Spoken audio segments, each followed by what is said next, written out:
cântico que nós acabamos de cantar, para mim é um dos mais belos que nós podemos cantar aqui na igreja. O Salmo 130, metrificado dessa forma, cantado assim, nos traz uma esperança gloriosa. Esperança que nós vamos estudar nessa manhã no Salmo 119, versículos 81 a 88. Peço a toda a igreja que abra a palavra do Senhor no Salmo 119, versículos 81 a 88.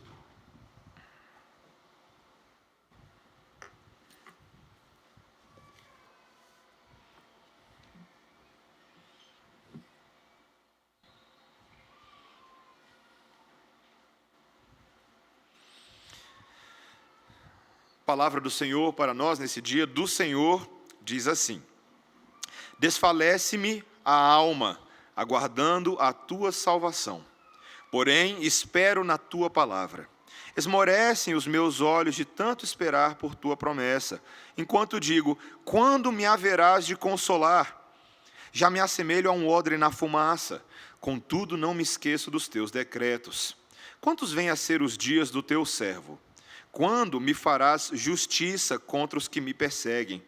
Para mim abriram covas os soberbos, que não andam consoante a tua lei. São verdadeiros todos os teus mandamentos. Eles me perseguem injustamente. Ajuda-me. Quase deram cabo de mim na terra, mas eu não deixo os teus preceitos. Vivifica-me segundo a tua misericórdia, e guardarei os testemunhos oriundos de tua boca. Essa é a palavra do Senhor. Vamos orar. Senhor Deus, que grande esperança nós temos no Evangelho de Cristo, mas uma esperança que precisa ser aplicada à vida real de cada um de nós. Queremos, Senhor, experimentar a doce graça do Senhor Jesus nesta manhã.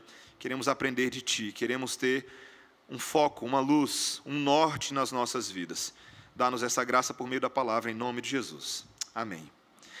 Meus irmãos, muitas vezes nos nossos labores e aflições diários, que não são poucos, nós costumamos nos consolar com alguns jargões evangélicos. A gente de vez em quando solta alguns jargões evangélicos que são palavra de Deus, mas que são conhecidos. E um deles é aquele que Deus não nos dá um fardo maior que possamos carregar. A gente fala isso uns aos outros para tentar trazer um pouco de coragem. Apesar de que o versículo não é bem assim, né? Lá em 1 Coríntios capítulo 10 fala: Deus é fiel e não permitirá que sejais tentados além das vossas forças. Mas isso é sermão para a série da noite, para outro dia.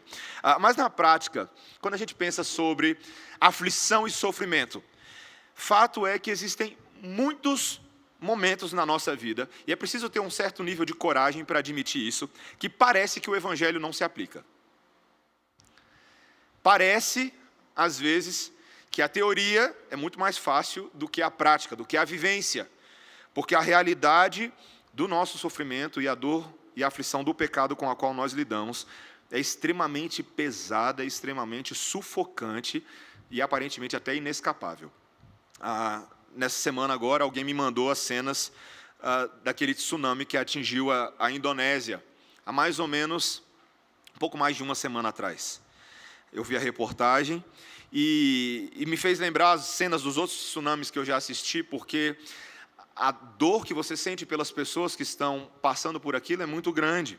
Você vê ali gente tentando correr da tragédia, mas literalmente morrendo na praia, literalmente. As ondas vão engolindo tudo o que elas veem pela frente. Carros, casas inteiras, edifícios, as frágeis pessoas que estão no caminho. Tem uma determinada filmagem que o cara está em cima do prédio e ele começa ali a gritar para as pessoas lá embaixo: as ondas estão chegando, as ondas estão chegando.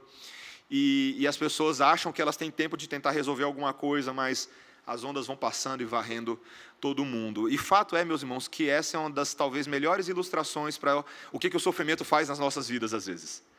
A gente se sente engolido, a gente não consegue correr, parece que a onda chegou, ninguém te avisou a tempo e você está lidando com aquela dificuldade.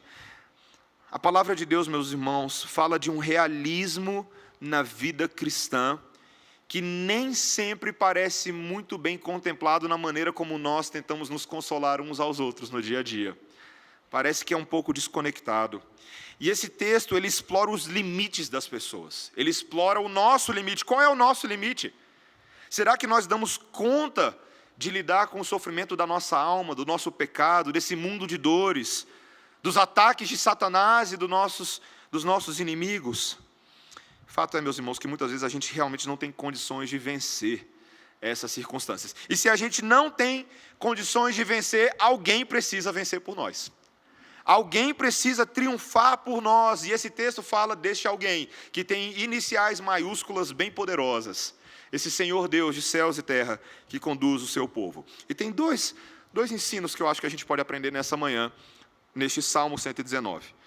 Um deles é que o realismo amargo da vida é vencido pela palavra fiel. O realismo amargo da vida é vencido pela palavra fiel. E em segundo lugar, que a maldade dos homens é triunfada pela misericórdia de Deus. É vencida pela misericórdia de Deus. A gente vai ver essas duas coisas. Primeiro, como que o realismo amargo é vencido pela palavra. Olha o versículo 81. Ele diz assim: desfalece-me a alma, aguardando a tua salvação. Esse Salmo 119, minha esposa até falou isso disso.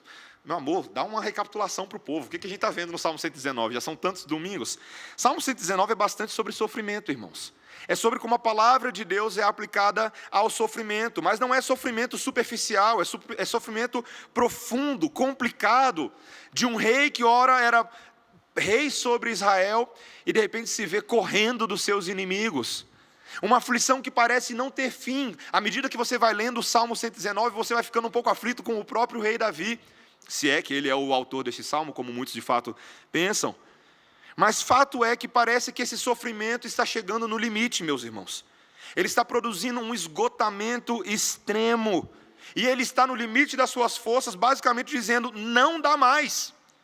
Cheguei ao fundo do poço, já não posso mais aguentar esta aflição. No versículo 82 ele diz, por exemplo, que os seus olhos estão esmorecendo de tanto esperar a tua promessa. Alguns comentaristas acham aqui que ele está falando talvez da velhice que está chegando, os anos estão se passando, ou alguma espécie de doença nos olhos. Os olhos dele estão sofrendo as aflições do seu próprio corpo.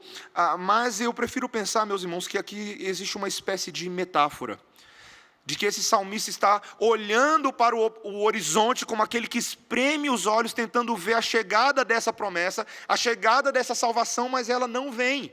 Sabe quando você está esperando alguém e você fica vendo se o Uber já chegou? Será que o Uber... Sabe quando você fica espremendo o olho para ver se isso vai melhorar, como se você fosse passar a ter a visão de Thundercat? É o que ele está tentando fazer, que ele está tentando ter alguma esperança. Ele olha e fala assim: de onde virá o meu socorro?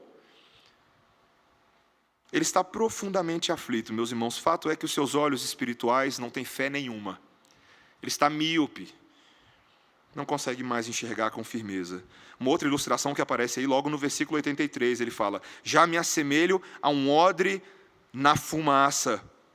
É interessante isso, a ideia de um odre de couro, que se ficar pendurado um tempo na fumaça, não somente se escurece com a fuligem, mas também fica seco e perde a sua utilidade. Muitas vezes esses odres de couro eram utilizados para armazenar líquidos, como vinho e outras coisas assim, mas esse é um odre enegrecido, enrugado, quase irreconhecível e sem utilidade. Muitas vezes, meus irmãos, quando nós pensamos no efeito que o sofrimento, que o pecado tem sobre nós, ele vai tirando a nossa utilidade, não é mesmo? Um homem assim tão glorioso como Davi, um guerreiro, um general militar, um homem de coragem e ousadia, mortificado pelo pecado, pela aflição. E ele se sente assim, como um odre que tem que ser jogado fora, um utensílio quebrado, um utensílio de quem ninguém se agrada. É interessante que até mesmo os mais poderosos homens, quando estão abatidos e melancólicos, pensam que são desprezíveis, mais desprezíveis talvez do que realmente sejam.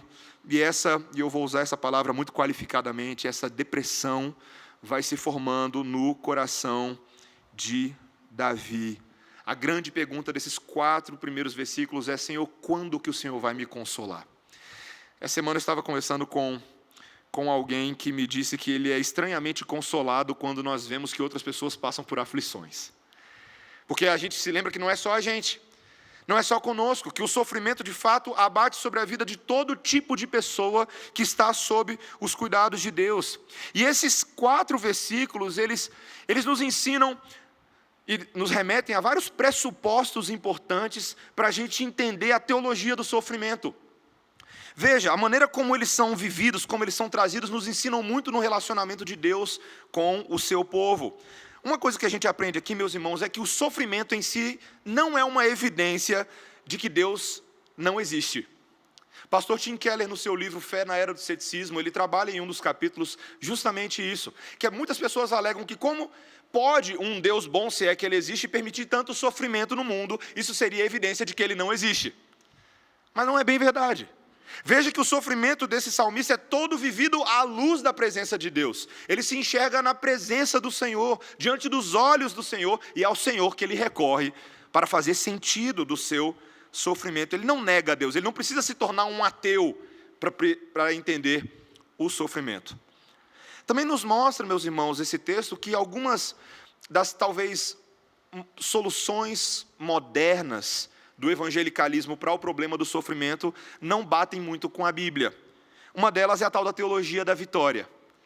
A teologia da vitória, que prevalece em muitos dos nossos círculos hoje em dia, ela foge um pouco desse realismo do sofrimento de cada crente, porque ela afirma que crente não pode sofrer. Talvez muitos de vocês tenham vindo de contextos de igreja, ou já passaram por igrejas, onde a sua decepção foi justamente gerada pelo fato de que alguém disse para você que se você tivesse fé o suficiente, você não ia sofrer. Não é verdade? E que se você está sofrendo, às vezes, é consequência da sua própria falta de fé. Porque se você tivesse mais fé, você não estava sofrendo. E isso gera uma certa paranoia evangélica nos nossos dias, de pessoas que nunca conseguem encontrar suficiência e contentamento em Deus, porque na verdade é uma espécie de salvação pelas suas próprias obras. Conversando com um amigo há um tempo atrás, ele falando um pouco sobre como a tal da confissão positiva, um pastor pentecostal chamado Kenneth Hagin, ficou muito famoso com as suas cruzadas evangelísticas, justamente por causa dessa fórmula mágica para o sofrimento ir embora. Mas não é assim que a vida funciona, meus irmãos. E se você tem alguma dúvida quanto a isso, de que basta ter um pouco mais de fé, então vai discutir com a fé de Davi, de Paulo, de Pedro. Homens cheios de fé, apóstolos, profetas, reis, sacerdotes que sofreram como nunca. Meus irmãos, fato é de que a palavra de Deus traz sim uma fórmula para nós lidarmos com o sofrimento. Não é uma fórmula mística, como alguns creem, mas é uma fórmula capaz e verdadeira de nos ajudar. É o nosso bote salva-vidas nessa situação. E esse texto apela para o famoso método da oração e da meditação paciente na lei de Deus. Olha o versículo 81, ele diz: desfalece minha alma aguardando a tua salvação, porém espero na tua palavra. Mesmo que eu esteja aguardando, eu aprendo a esperar na tua palavra. Meus irmãos, a gente tem uma dificuldade hoje em dia muito grande de esperar, não é verdade? Você está lá no banco, você pegou a sua senha no Banco do Brasil, no Itaú, qualquer um desses. Você não consegue esperar 5 minutos, você já levanta, olha na cara do gerente, estou aqui, não vai me atender. A gente não sabe esperar. Meus irmãos, a questão toda é que o sofrimento é a via do Senhor de aperfeiçoar o teu esperar, a nossa paciência. Veja o versículo 83, já me assemelho a um odre na fumaça, contudo não me esqueço dos teus decretos. A espera, o sofrimento, que também é caracterizado por esse período, nos ajuda a continuar perseverando, confiando de que o Deus que deu a promessa não é homem para mentir, e no momento certo, no tempo dele, não no seu tempo, ele haverá de nos resgatar com forte braço, ele haverá de nos sustentar. Eu gosto muito da história de Abraão, porque quando Deus deu a promessa a Abraão, ele já era avançado em dias. E quando a promessa alcançou Abraão, ele era ainda mais avançado em dias. Abraão esperou demais, gente. Esperou demais. A vida correu, mas aquele senhor de idade recebeu da parte do Senhor uma aliança, uma promessa de que a sua posteridade, mesmo que ele fosse velho, e mesmo que Sara fosse também idosa, mas de que a sua posteridade seria mais numerosa do que as estrelas do céu. Um certo dia Deus convida ele para fora e fala: dá uma olhada, veja. É assim que vai ser a sua descendência. Se coloque no lugar de Abraão, ouvindo aquilo da parte do Senhor. Talvez eu e você seríamos muito incrédulos. Mas Gênesis 15, versículo 6, nos lembra que Abraão creu na promessa de Deus, e isso lhe foi imputado por justiça. Lá em Hebreus, no capítulo 11, a fé de Abraão é novamente resgatada como aquele homem que saiu da sua terra, da sua parentela, como alguém que via uma cidade não construída por mãos de homens, mas uma cidade construída pelo próprio Deus. E na esperança do Evangelho, Abraão, um homem idoso, foi viver essa vida com Deus, foi caminhar com o Senhor, foi cumprir a vontade de Deus. Essa também era a esperança da igreja do Antigo Testamento. Os crentes que aguardavam a salvação do Messias, conforme testificavam os profetas. É isso que Pedro fala lá em 1 Pedro capítulo 1, versículo 10. Esses homens que ansiavam, perscrutavam aquilo que os profetas estavam escrevendo e desejavam ver lá na frente. E viram, muitos deles, com os olhos da fé. E foi essa ardente esperança, essa expectante espera que os fez aguentar. Meus irmãos, teste de paciência e aperfeiçoamento da nossa paciência é uma obra que o Senhor está fazendo conosco, para que nós não sejamos como aquelas crianças ansiosas, que ficam pedindo, pai me dá, e o pai fala, eu já vi que você está pedindo e eu vou te dar. O Senhor nos ensina tanto, e como é necessário que nós aprendamos. Uma das histórias, meus irmãos, que mais me sensibiliza, pastor John Piper, em 1990, fez uma conferência de pastores, na qual ele resgatou uma história, o pastor John Piper gosta muito de Jonathan Edwards, resgatou uma história de uma biografia escrita por Jonathan Edwards. Isso virou um livro moderno sobre a vida de David Brainerd. David Brainerd foi um pastor americano, um jovem que se converteu ao Senhor aos 20 anos de idade, dentro da faculdade de Yale, e logo se consagrou completamente ao Senhor. Ele tinha uma paixão, uma verdadeira obsessão de servir a Deus, e implorava para que o Senhor usasse a sua vida completamente para a honra e glória dele. Dedicava grande parte do seu dia à oração, grande parte do seu dia ao jejum. Era um jovem verdadeiramente comprometido com a palavra. Porém, David Brainerd foi um jovem muito acometido por enfermidades. As descrições, as narrativas sobre a vida de David Brainerd são constrangedoras, irmãos. Um jovem que teve uma tuberculose que o fazia expelir sangue pela boca constantemente. Inclusive, apesar de ser um aluno de excelência na faculdade de Yale, teve que abandonar a faculdade. No dia da graduação dos seus colegas, ele não pôde estar presente, não pôde concluir o seu curso, e orava no seu diário, dizendo, nesse dia eu deveria receber meu diploma, mas Deus achou conveniente me negar isso. Mas isso não o impediu, meus irmãos. Foi justamente nesse período que o seu coração começou a queimar pelas almas perdidas. Ele se inflamou pelos índios de pele vermelha dos Estados Unidos, pois não haviam missionários entre eles. As histórias de David Brainerd entre esses índios são impressionantes, meus irmãos. A coragem, um fervor, mas sempre com o corpo enfermo, sempre com o corpo extremamente debilitado.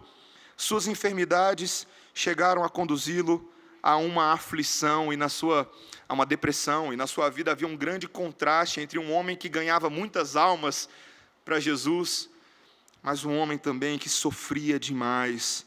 Nos últimos anos da sua vida, ele se casou com a filha de Jonathan Edwards, e a depressão chegou a tal ponto, meus irmãos, que esse homem passou a flertar com pensamentos de morte, pensamentos complicados.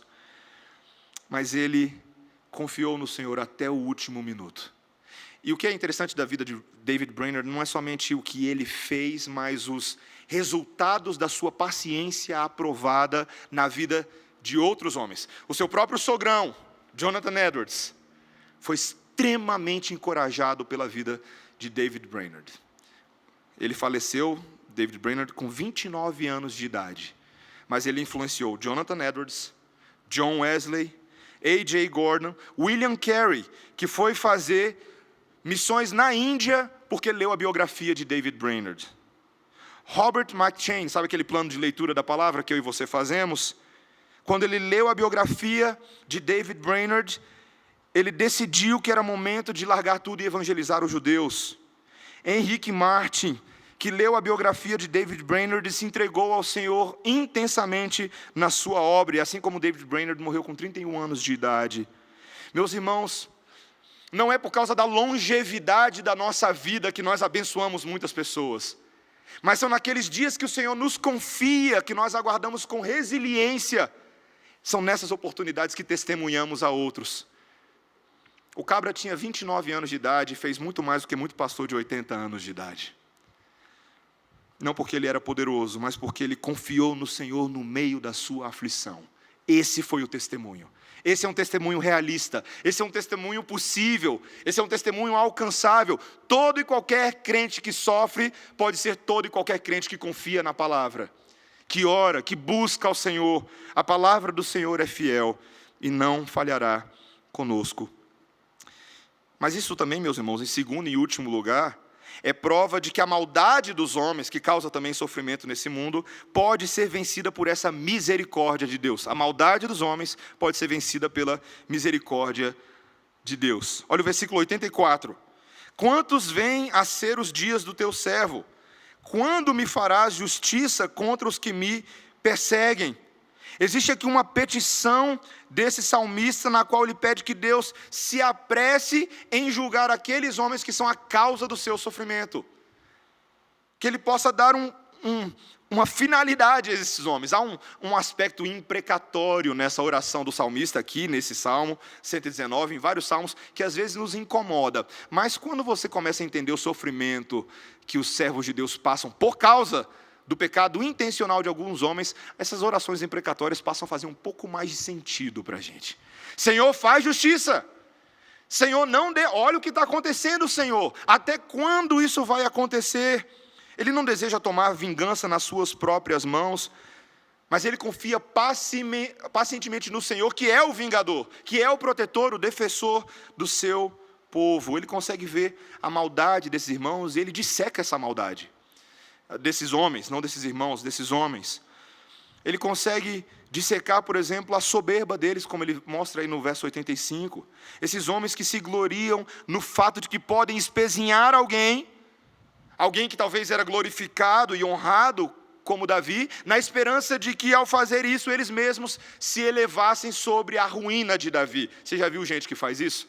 Gente que se eleva enquanto e conquanto consiga denegrir outros, consiga esmagar outros. São homens que são injustos, porque muitos deles foram súditos de Davi, e em paga do amor que este rei havia demonstrado a eles anteriormente, eles retribuem com calúnia, eles retribuem com mentira, eles retribuem com perseguição. E mais, meus irmãos, é uma maldade não acidental, mas completamente premeditada. Aqui nos versos 86 e 87, ele mostra que esses homens estavam abrindo covas. Quando fala covas aqui, num primeiro momento não é cova só sepultura, mas cova buraco. Homens que armavam armadilhas para que Davi pudesse tropeçar nelas, cair nelas, se machucar. Inclusive a lei de Deus no livro de Êxodo mostrava que aquele homem que abria um buraco, e esse buraco era a causa de dano a uma pessoa, ele deveria pagar por esse dano. Sabia disso? Se ele não tapasse direitinho, se ele não sinalizasse, ó, tem um buraco aqui, aquele homem seria punido à altura do dano causado. E essas covas aqui, meus irmãos, são de fato covas de morte.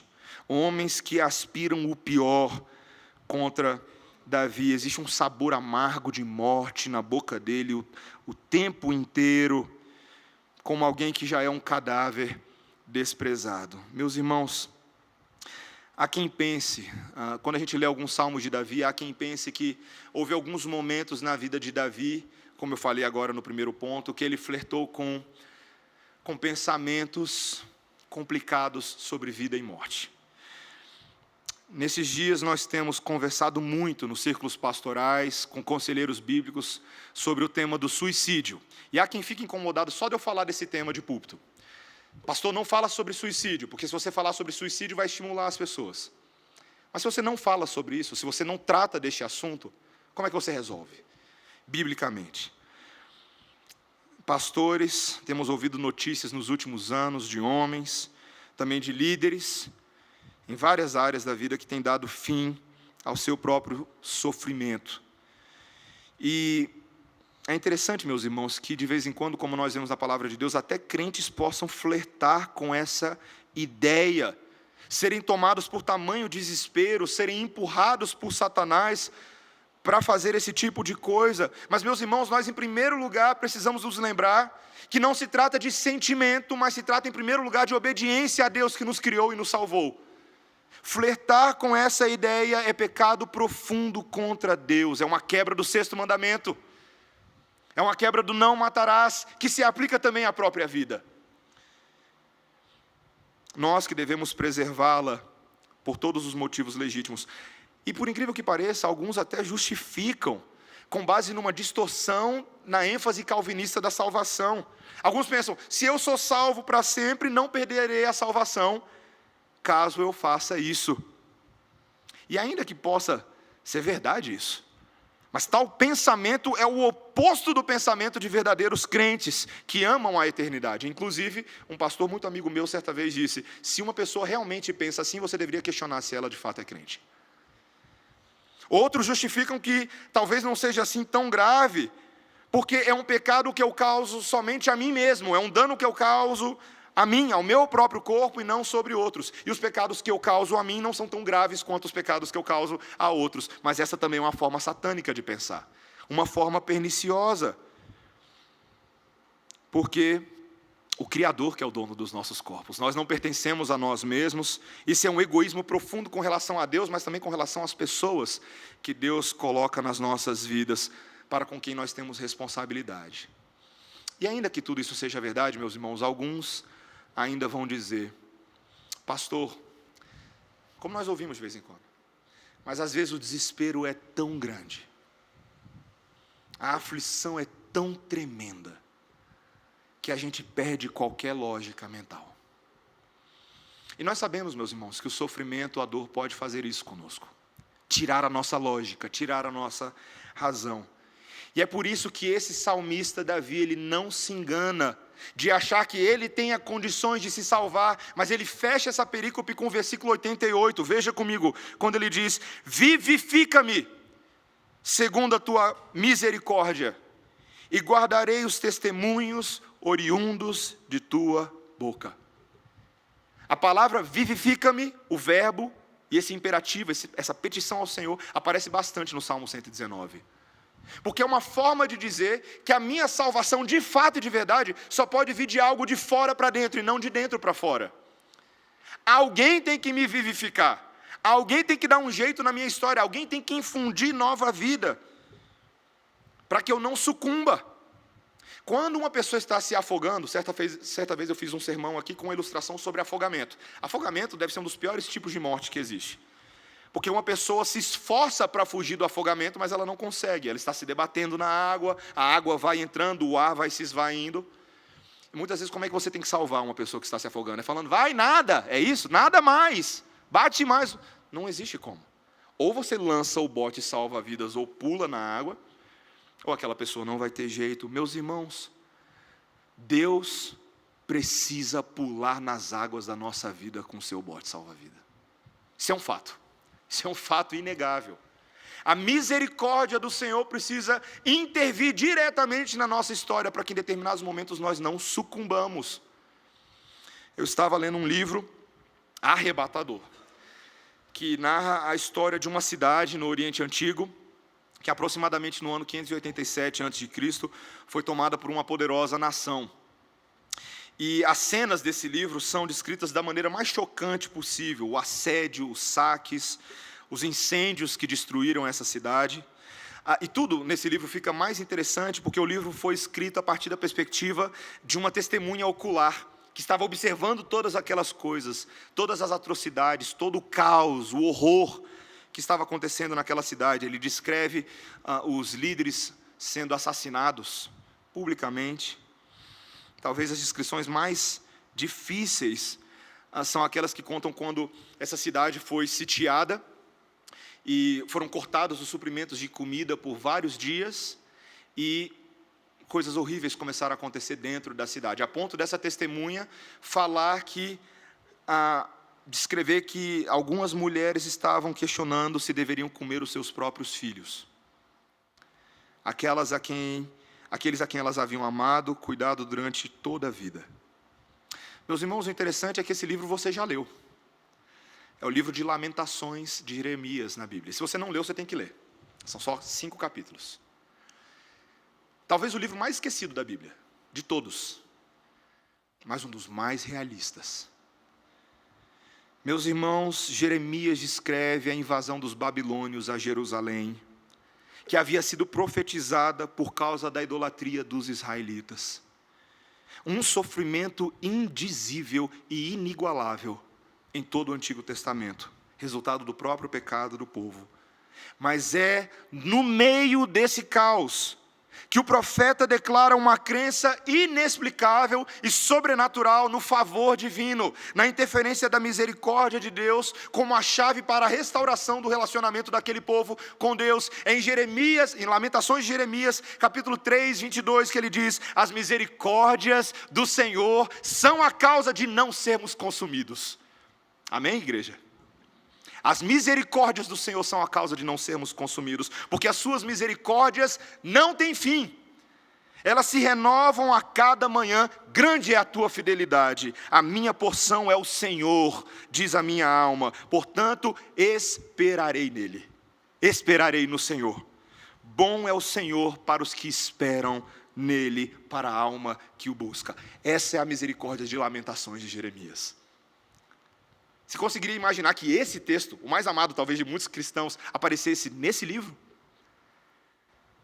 Meus irmãos, e isso é verdadeiro mesmo para esses israelitas que mereciam a punição, que mereciam a condenação e o julgamento de Deus.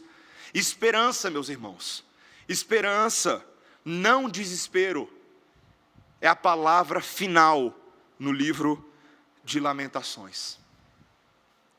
Essa é a minha e a sua história. Não somente desses israelitas. Eu e você estávamos fadados à morte porque nós merecíamos a morte, como filhos de Adão. Nós trilhamos intencionalmente esse caminho. Mas o Senhor tomou sobre si a nossa morte. O Senhor tomou sobre si a nossa aflição, a nossa iniquidade, a nossa enfermidade. Ele prometeu isso em Isaías e Ele cumpriu isso em Jesus. Ele fez isso, para que eu e você não mais flertássemos com a possibilidade de só dar fim ao nosso sofrimento por meio da morte. Ele morreu para que nós vivamos. Você crê nisso, meu irmão? Essa é a poderosa mensagem que sustenta qualquer pessoa em qualquer aflição nesse mundo. Qualquer pessoa em qualquer aflição pode ser salva pela mensagem da cruz de Cristo. Não há sofrimento, não há aflição alguma que o Senhor Jesus Cristo não possa sanar e tomar sobre si. Não há, não há. Ele passou pela experiência da morte, para que nós pudéssemos experimentar o sabor da vida. Um pastor lá nos Estados Unidos, chamado Donald Grey Barnhouse, ele teve uma esposa, a primeira esposa dele. Ele é um famoso ministro na Filadélfia, e a esposa morreu de câncer aos 30 e poucos anos. E todos os filhos dele, ele tinha 3 filhos, tinham menos de 12 anos de idade quando a mãe deles faleceu.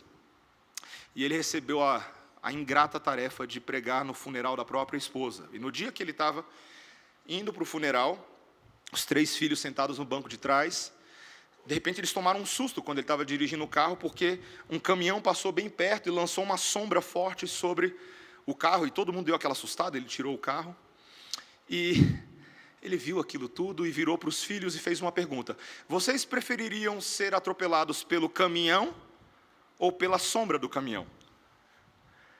E aí a filha mais velha virou e respondeu: é claro que pela sombra. E ele perguntou por quê? Ele falou: é porque a sombra não machuca ninguém. E foi nesse momento, meus irmãos, que ele vira para os seus 3 filhos e diz: a mãe de vocês não foi atropelada pela morte, mas pela sombra da morte. Jesus Cristo, meus irmãos, foi atropelado sim pela morte, para que eu e você não tenhamos que experimentá-la eternamente. E é por isso que esse pastor, no funeral da esposa, ele prega no Salmo 23, e ele diz: ainda que eu ande pelo vale da sombra da morte, não temerei mal algum, porque tu estás comigo. Amém, igreja? Essa é a nossa esperança. Deus nos ajuda no nosso sofrimento, no auge da nossa dor, a sua palavra não nos desampara. O nosso Cristo está vivo, Ele reina, e Ele nos fornece meios poderosos de nos sustentar. Uma das maneiras que Ele faz isso é por meio da vida de outros irmãos que nos dão a palavra. E por isso que eu e você não podemos nos habituar meramente com a ideia de darmos jargões evangélicos para as pessoas, ainda que eles contenham verdade. Mas a gente tem que dar a palavra toda, o desígnio todo, a verdade toda, porque quanto mais nós ouvimos essa verdade, mais o Senhor nos restaura.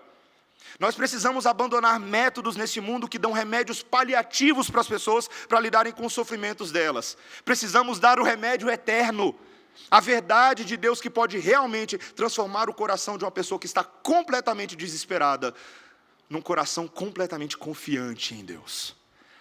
Eu naquela turma de aconselhamento bíblico apologético ali, a gente está dando aula, eu e Léo. Vai chegar uma hora para os alunos da turma que a coisa vai ficar feia. Que a gente vai falar, e aí, a gente confia na palavra ou não? A gente confia que o Senhor tem poder na sua palavra para tratar qualquer coração? Ou a gente ainda vai depender de muitos métodos que são temporários, efêmeros, paliativos? Meus irmãos, cada um de nós precisa não somente saber isso, nós precisamos crer nisso.